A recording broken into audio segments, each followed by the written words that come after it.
नमस्कार. चला तर मी कल्पना आज एक नवीन रेसिपी घेऊन आलेली आहे. ह्या ठिकाणी मूग घेतलेले होते. मूग हे मस्त धुवून स्वच्छ धुवून आपण हे रात्रभरासाठी भिजत ठेवून त्याला मोड आणून घेतलेली आहे. नेहमी जसं आपण उसळीसाठी मुगाला मोड आणतो त्याच पद्धतीने मोड आणलेली आहे. चला तर सुरुवात करूया. ह्या ठिकाणी मिक्सरचं भांडं घेतलेलं आहे. जे मोड आलेली मूग आहेत त्यामध्ये आपल्याला हे टाकून द्यायचे. आता ह्यामध्ये आपण थोडीशी वरतून कोथिंबीर टाकून देणार आहोत. आलं टाकून द्यायचे. थोडासा कढीपत्ता टाकायचे. कढीपत्त्यामुळे चव खूप छान येते. हिरवी मिरची टाकून द्यायचे. हिरवी मिरचीपेक्षा आपण जर लाल तिखट जरी टाकलं तरी पण चालते. मीठ टाकून घेतलेलं आहे. जिरे टाकून द्यायचे. आता मिक्सरला आपण हे दरदरीत काढून घेणार आहोत. जास्त बारीक करून घ्यायचं नाही किंवा पाणी टाकायचं नाही यामध्ये. अगदी छान मस्त आपली दरदरीत पेस्ट बनवून तयार झालेली आहे. आता एका बाउलमध्ये आपण आता हे काढून घेणार आहोत.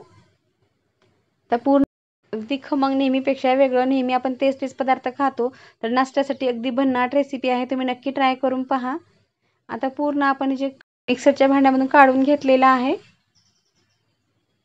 आता ह्यामध्ये आपल्याला थोडंसं बेसन पीठ आणि तांदळाचं पीठ टाकून द्यायचं आहे. तांदळाचं पीठ जरी नुसतं टाकलं तरी पण चालतं, पण बेसन पीठ टाकलेलं आहे. अर्धा चमचा लसणाची पेस्ट टाकून घेतलेली आहे.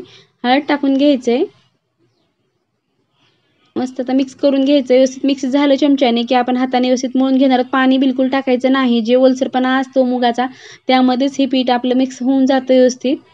तांदूळाच्या पिठामुळे कुरकुरीतपणा येतो. नक्की टाका.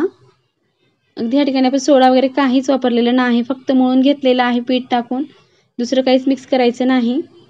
अगदी छान मस्त कुरकुरीत आपले हे वडे बनवून तयार होतात. अगदी खमंग. जेव्हा पाऊस पडतो तेव्हा काहीतरी चटपटीत खावं वाटतं तेव्हा नक्की ट्राय करून पहा. सर्वांनाच आवडतील. आता पीठ व्यवस्थित मिक्स झालेलं आहे. आपल्याला जसं आपण नेहमी वडे बनवतो हातावर त्याच पद्धतीने आपण आता छोट्या साईजमध्ये वडे बनवून घेणार आहे मी आता. अगदी हव्या त्या करता आपण छोटे मोठे वडे असे बनवून एकदाच घ्यायचं. नंतर आपण गॅसवरती कढई ठेवून तेल गरम करून घेऊन आपण सर्व वडे हे आता हे तळून घेणार आहोत. अगदी ह्या करता मी सर्व वडे बनवून घेणार आहे. जर माझ्या चॅनलचे नवीन असेल प्लीज चॅनल लाईक करा, शेअर करा, सबस्क्राईब करा. जेव्हा मी नवीन असे व्हिडिओ बनवेल तुम्हाला पाहायला भेटतील.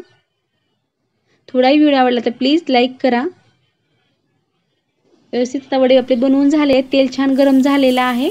तेल एकदम छान गरम झालं की आपल्याला थोडंसं मीडियम ठेवायचं नंतर तळून घेण्यासाठी, जे की आतपर्यंत छान कुरकुरीत होतील आणि व्यवस्थित तळले जातील. अगदी फुल गॅस करून तळलं तर वरतून तळतील आणि मध्ये कच्चे राहतील. त्यासाठी आपल्याला गॅस मीडियम ठेवून तळायचं व्यवस्थित. अगदी फुगलेले आहेत पाहू शकता. अगदी चपटे होते ते थोडेसे फुगून मोठे झालेले आहेत. ह्याच पिठाचे तुम्ही भजे जरी टाकलं तरी पण ते पण खूप छान होतात. अगदी कुरकुरीत लहान आकारात जर टाकले तर मस्त क्रंची आणि क्रिस्पी हे भजे पण खूप छान होतात. पण मी ह्या ठिकाणी वडे दाखवलेले आहेत. तुम्हाला जर भजी बनवायचे असतील तर तुम्ही त्या पिठाचे बनवू शकता. अगदी छान लागतात. आता सर्व वडे आता मी ह्याच पद्धतीने तळून घेणार. ह्या कलरमध्ये आपल्याला हे वडे तळून घ्यायचे. अगदी गोल्डन ब्राऊन कलरमध्ये आपण तळून घेतले. अगदी क्रिस्पी झालेले आहेत. मस्त कुरकुरीत पण आलेला आहे. पाहू शकता तुम्ही. मस्त कलर पण आलेला आहे. आता त्याच पद्धतीने मी सर्व वडे तळून घेणार आहे. वड्यासोबत खाण्यासाठी चटणी ही मी अगोदर अपलोड केलेली आहे. चटणीची व्हिडिओ अपलोड केलेली आहे. तुम्ही ते पाहू शकता. ह्या ठिकाणी मी चटणी बनवलेली नाही.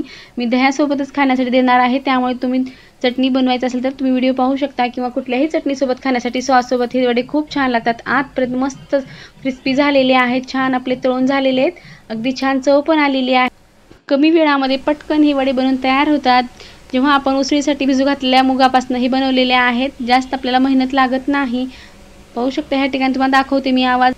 अगदी सकाळच्या नाश्त्यासोबत सुद्धा आपण हे वडे बनवू शकतो. अगदी मस्त कमी वेळामध्ये आणि खूप फास्ट बनवून तयार होतात. अगदी क्रंची आपले हे वडे बनवून तयार झालेले आहेत. तुम्हाला हे वडे कसे वाटले मला नक्की कमेंट करून सांगा. व्हिडिओ पाहिल्याबद्दल धन्यवाद.